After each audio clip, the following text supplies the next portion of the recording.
Okay, we're just going to go over a few things on page 2 before we do some examples. The two defined parallel lines and perpendicular lines. So parallel lines are lines that never touch. Perpendicular lines are lines that do intersect, but what makes them perpendicular is that they intersect at 90 degrees, or known as a right angle. So something like this. And what you need to know about parallel lines, which is what we're going to talk about right now, are that parallel lines have the same slope.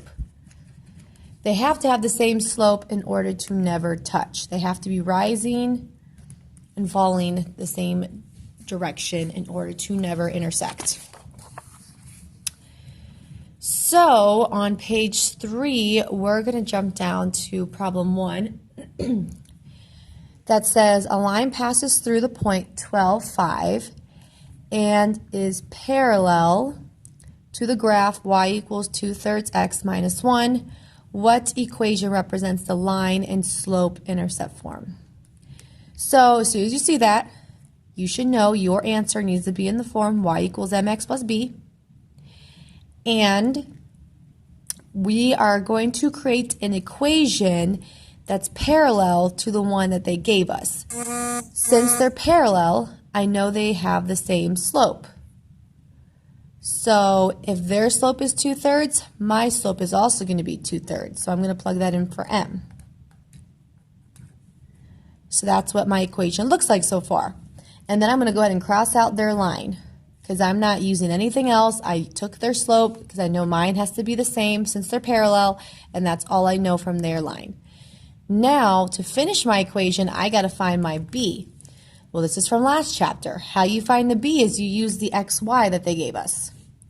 So I'm going to substitute those in. Instead of y, I'm going to put 5. Instead of times x, I'm going to say times 12. And then it's plus b. And now I'm going to solve for b. So the first thing you would do to get b by itself is multiply 2/3 times 12, which is 8. And then the last thing is to subtract 8 from both sides, and 5 minus 8 is -3.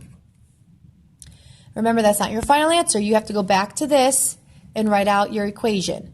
So y equals 2/3 x, and then instead of b, I'm going to put -3. There's my answer. So this line and the one they gave us are going to be parallel to each other because they have the same slope. Okay, we'll do another one. The next one says a line passes through the point -3, -1, and again is parallel to y equals 2x plus 3. What equation represents the line and slope intercept form? So again, that means our answer has to be in y equals mx plus b. And I'm basically writing an equation that's going to be parallel to this one. Well, what I know about parallel lines is they have the same slope. So their slope is 2 or 2/1, so that means mine is also going to be 2. And again, I'm going to cross out their line because that's the only information I need from theirs. Now I got to find my b, and that's going to be from the point -3, -1. So instead of a y, I'm going to plug in -1. And instead of times x, I'm going to do times -3, and then I still have plus b. So to solve for b, I'd multiply. 2 times -3 is -6. And then to get b by itself, I'm going to add 6 to both sides. So 5 equals b. So to write out my final answer, it would be y equals 2x, because that was my slope. Instead of plus b, I'm going to say plus 5. And there's my answer. So we're just looking at parallel lines today, and then tomorrow we will do perpendicular lines.